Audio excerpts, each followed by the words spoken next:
para o ministério, para cuja nação israelita ser alertada daquilo que Deus queria fazer àquela nação.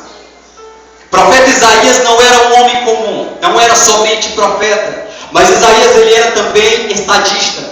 Além de ter o ministério profético, ele também cuidava dos negócios públicos, pois ele era sobrinho do rei Uzias. Rei Uzias ele era um homem que andava com integridade diante de Deus. Homem este que reinou em Judá durante 55 anos. Nesses 55 anos ele foi bem-aventurado diante de Deus. Mas Uzias, quando completa esse tempo, a Bíblia nos diz, lá pelo livro de 2 Crônicas, se eu não estiver enganado, no capítulo 22, se eu não estiver enganado, lá conta a história desse rei Uzias, que quando ele se ensoberbeceu o seu coração, porque durante esses 55 anos, ele fez grandes coisas em Judá e em Jerusalém. Grandes coisas ele fez para aquele povo. E ali o povo já estava começando a ver a glória que estava sobre a vida dele, que Deus era com ele. Mas como todo homem, quando o homem recebe muita coisa de Deus, ele às vezes não tem capacidade de se colocar no lugar de adorador e deixar a glória para Deus. A Bíblia diz que chega um dia que ele vai entrar no templo e quer oferecer incensários, oferecer um holocausto ao Senhor. E quando ele entra também o sumo sacerdote Azarias, com mais de 80 sacerdotes, para ali estar falando para ele, olha, você não pode oferecer incensários ao Senhor. Estava ele com os incensários na mão, mas ali ele foi tirado de dentro do templo. Naquele momento, a Bíblia diz que a lepra pegou-se nele, porque ele se indignou, porque ele queria fazer algo que não era da vontade de Deus. Mas, quando ele sai de lá, a Bíblia diz que ele foi para um lugar distante, porque nós conhecemos que naquele tempo, a lei de Moisés não permitiu que quem tinha lepra, que era conhecido como imundo, de ficar no meio do povo de Israel.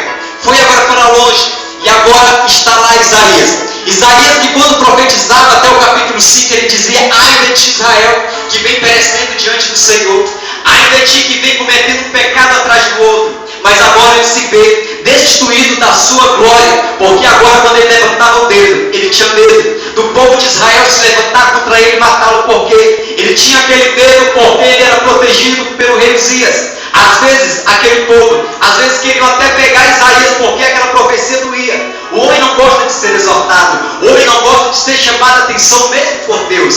Ora, Isaías agora se despojou da glória do rei Uzias, da glória do rei de Judá, e agora está lá ele, agora a profetizar. Mas a Bíblia nos diz que no ano em que morreu o rei Uzias, ele viu o céu aberto, e ele viu o Senhor assentado num alto e sublime trono, e cuja aba das suas vestes enchiam todo o templo.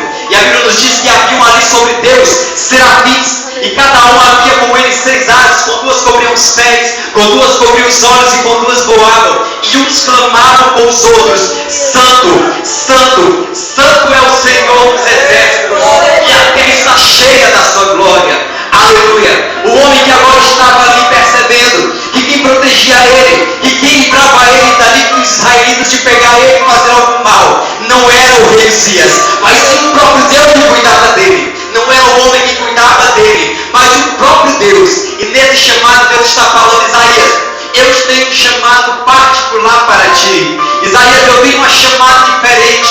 Todos os profetas vinham e anunciavam o pecado, mas Isaías, ele foi chamado para falar acerca de uma restauração. É bem verdade que quando Isaías foi chamado, ele também chegava e colocava o dedo sobre o povo israelita e anunciava o pecado. Eu vejo como que Deus conversando com Isaías, é como se Deus tivesse chamado Isaías para o particular e começasse a falar, Isaías, o meu povo não quer ouvir a minha voz. O meu povo, ele é um povo que tem ouvido, mas não me ouve. É um povo que tem olho, mas não está vendo a glória que eu faço no meio dele. Aleluia. E começaram agora ali naquele diálogo. E Deus estava desabafando com Isaías. Isaías, vai, profetiza, fala acerca do que eu tenho feito para essa nação e acerca do que eu farei daqui por diante, porque eles não têm dado crédito à minha palavra. Aleluia. E a Bíblia Sagrada nos diz que agora ele começa a profetizar, e dentre essas profecias vem aqui acerca de uma promessa do Senhor.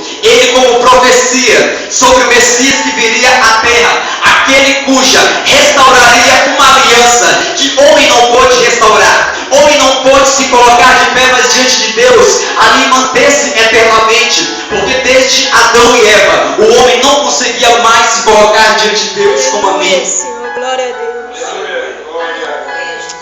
Imagina um Deus que deu tudo pela sua nação e agora tem que olhar para ela e ver que ela virou as costas para ele. E o que mais doía é que aquele povo, eles criavam Deus para si. Ou então quando chegava a um certo lugar, a um certo país, uma certa cidade, e se lá havia um Deus, e se tivesse alguma mulherzinha bonitinha, os homens logo iam lá, coabitavam com ela, pegavam como esposas e começavam a se prostrar diante dos deuses delas. Imagina o teu Deus olhando para ti, como nos dias de hoje. Deus está falando, eu sou o único Deus, eu sou o único Salvador. Não há intermediador entre o homem e Deus, a não ser Jesus. Mas o povo procura adorar outros deuses para saciar o seu ego, para estarem com o pé no mundo e o pé dizendo que está na igreja. Ei, Deus não divide a glória dele por ninguém. Aleluia, Senhor. A glória de Deus é única. E agora lá está o profeta Isaías falando acerca daquilo que o Espírito colocou na sua boca. O Espírito do Senhor, Deus está sobre mim. E eis que ele me ungiu. Sabe quem estava falando isso? Era o próprio Jesus. Lá em Lucas capítulo 4, verso 18. Agora Jesus, quando ele está lá, ele foi batizado por João Batista junto ao Rio Jordão.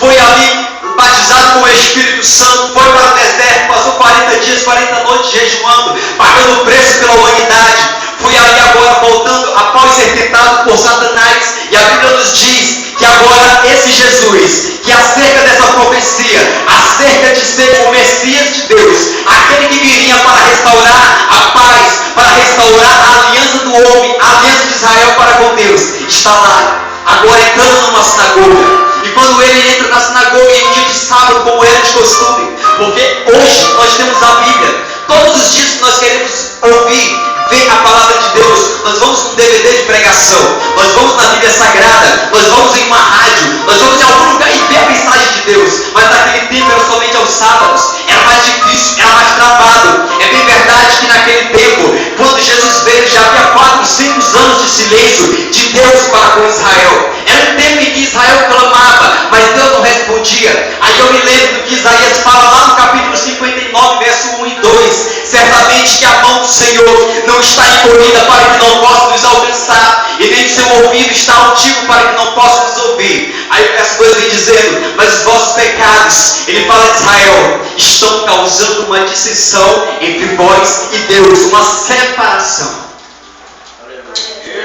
Aleluia, Senhor. Imagina Deus querendo abençoar Israel, mas Israel está lá, amando mais a si mesmo do que a Deus.